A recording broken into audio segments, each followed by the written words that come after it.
welcome to our channel. In the previous session, we have discussed the concept of polymorphism. That is, what is polymorphism? What are the different types of polymorphism? Polymorphism is divided into two types: compile time polymorphism, runtime polymorphism. Compile time polymorphism is also called as early binding, static binding. Runtime polymorphism is called as dynamic binding or late binding. By default, the compiler matches the function call. By default, that is compile time polymorphism. To achieve runtime polymorphism, the virtual functions are used. That is, virtual functions are used to implement the concept of runtime polymorphism. Right? That is the use of virtual function. So, before moving to virtual functions, what is inheritance? Inheritance means one class acquires the properties from another class. We have a situation such that object is a derived class. Derived class object address is assigned to base class pointer. That is, the pointer is base class, object is derived class.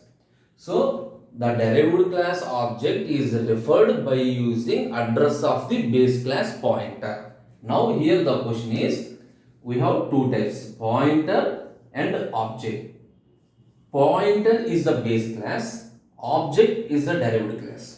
That is the thing. Pointer is the base class, object is the derived class. By default, the members are accessed based on type of pointer. This one is the very important. By default, type of pointer. The members are accessed based on type of pointer, not depends on object. If it is a base pointer, we can access only base class members. If it is a derived class pointer, we can access only derived class members. But this is the compile time. To implement virtual runtime polymorphism, here it depends on type of object. If you are using the concept of virtual, the members are accessed based on type of object. Okay. Now, some of the rules to be followed for creating virtual functions. Remember, the only important point is, if you are using the concept of virtual, it depends on type of object. By default, type of pointer. Some of the rules: virtual functions are declared in the public section.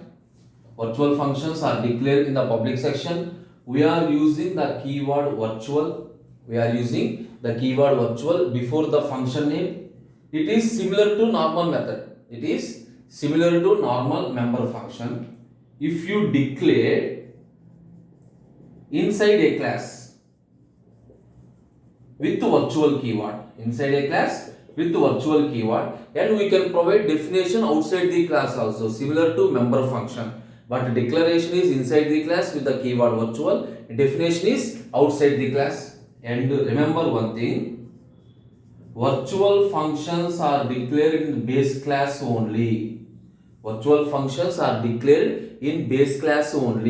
If you want to use the concept of virtual function, same prototype is used. If you want to use the concept of virtual, the same prototype is used in both the parent class and child class.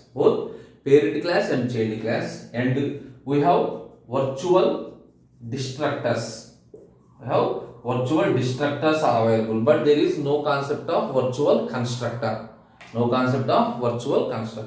These are some of the rules to be followed. And one more rule is, the virtual functions are applied only to non-static members.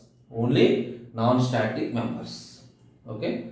Now consider one example how to implement this virtual function. A simple one: class sample Suppose I am using the names base and derive. Class base, a simple one, void show off, see out, hello.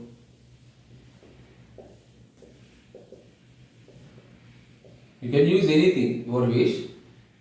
Class derive public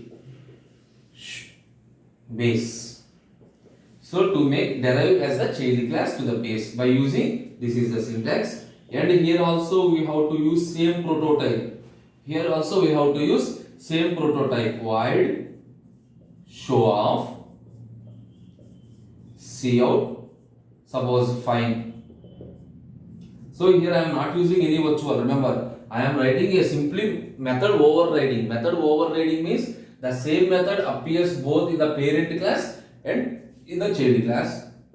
Now if you are creating a main, generally we are creating an object for the derived class. So why the derived class object is used to access both the members of the parent class and the child class. So derive D, declare a pointer to the base class, P is equal to ampersand D. Simple thing. Object is a derived class, pointer is a base class, P is equal to ampersand D. If you are calling P to show, what is the output? So if you are in this program, you are not using any virtual keyword and method overriding is performed. Pointer is base class type. That depends on the type of pointer. Pointer is base class type. Whenever you are calling the show method, the output is hello. So it depends on the type of the pointer. By default.